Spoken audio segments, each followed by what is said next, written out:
Okay, when you think about getting older, what's the first thing that pops into your head? For a lot of us, it's this idea of decline, right? But what if that whole concept is just a script, a story we've been told? Today, we're going to dive into this really powerful idea that we actually have the power to rewrite that script. Let's get into it. So let's start with the big question. Is getting older automatically a downhill slide? For, generations, the answer has pretty much been a hard yes. Society kind of hands us this story that aging means you get weaker, sicker, less important. But here's the thing. Is that a fact of life, or is it just a belief we've all accepted without really thinking about it? And that leads us right here. This is the core idea we're exploring today. What if all those negative things we connect with aging, getting sick, frail, you name it, what if they aren't our biological destiny? What if it's all just a societal program that we've learned to accept? Because, if it's just a program, that means we can uninstall it. We can run a new one. All right, so first, let's really unpack this old limiting program. What exactly is this myth of decline that we've all been taught? Well, when you boil it all down, it's a story that is built on one thing: fear. And here are the big ones, the main fears that prop up this whole old script. You've got the fear of poverty, of running out of money, the fear of your body just failing you, of poor health, the fear of ending up all alone. And all of this just leads to this general feeling of resignation. You know that after a certain age, life is just downhill from there. Does any of that sound familiar? It's a story we see everywhere. This quote just nails it, doesn't it? This isn't about blaming anyone. It's about realizing that we've all, as a society, kind of accepted a story that doesn't have to be our reality. It's a choice, even if we haven't realized we were making it. So the real question becomes, how do we choose something different? Well, we can start by completely shifting our framework. Just look at this comparison. The old program, it's obsessed with sickness, but we can choose to focus on wellness. The old goal was just longevity, living as long as possible. The new goal, it's about the quality of life. And this last one is wild. What if middle age isn't 45 anymore? What if we decided it was actually 75? You see, making that kind of shift in our thinking opens up a whole new reality.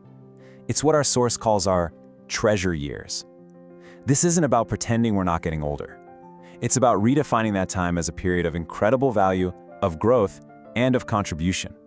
A time that we should be celebrating, not dreading. And to really get this, just look at how far we've come.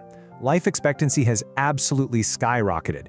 In ancient times, you were lucky if you made it to your mid-teens. Jump to the early 1900s, it was only 47. Today, living to 80 and beyond is pretty standard. So, looking at that trend, what's really stopping the next huge leap?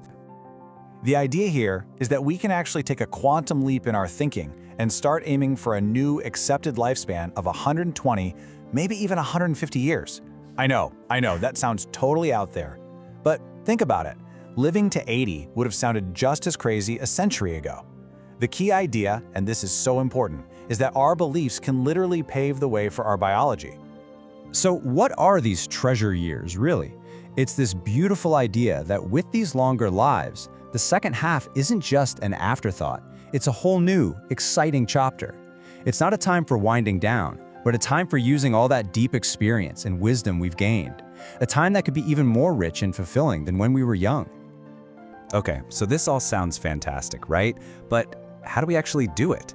How do we uninstall that old negative programming and start living this new reality? Well, thankfully, the source gives us a pretty clear, actionable process we can all follow. Let's break it down. It's 4 steps. First, you have to acknowledge the old script you've been running on. You can't change something you don't even see is there. Second, you cleanse. You have to get rid of that old junk, consciously clearing out all those negative thoughts about fear and limitation. Third, you affirm a new reality. This is all about actively practicing self-love and using positive statements about yourself. And finally, you engage. You shift your focus from yourself outward and contribute to the world. This quote really hits home on that third step, affirmation. Being critical of ourselves, being afraid of aging, those are learned behaviors. But the great news is that means self-love is also a skill we can learn. It's not some magic switch, it just takes a willingness to try and, well, a bit of practice. So where does this all lead? What's the goal of rewriting your script? It's to become what our source calls an elder of excellence. Now, this isn't about being perfect. It's about being strong, being active, and being a vital contributing member of your community, no matter what your age is on paper. And listen, this isn't just some nice theory. Check out these incredible real-world examples. You've got the Steel Magnolias, a karate team of women from 62 to 80 years old, proving physical strength has no age limit. Or the Beardstown Ladies, a group of women who became hugely successful stock market investors later in life. And get this, a study showed people in their 80s and 90s tripled their physical strength with weightlifting in less than 2 months. This new reality is already happening. Ultimately, the whole point of this new mindset isn't just about you. It's about shifting your focus outward. So, instead of getting caught up in our aches and pains, our dis-ease, if you will, we can use all our wisdom and our extra time to contribute, to make our little corner of the world just a bit better. So let's end with this. We spend so much of our lives planning everything, right? We plan our education, our careers, our families. But how many of us actually sit down and consciously plan for how we want to age?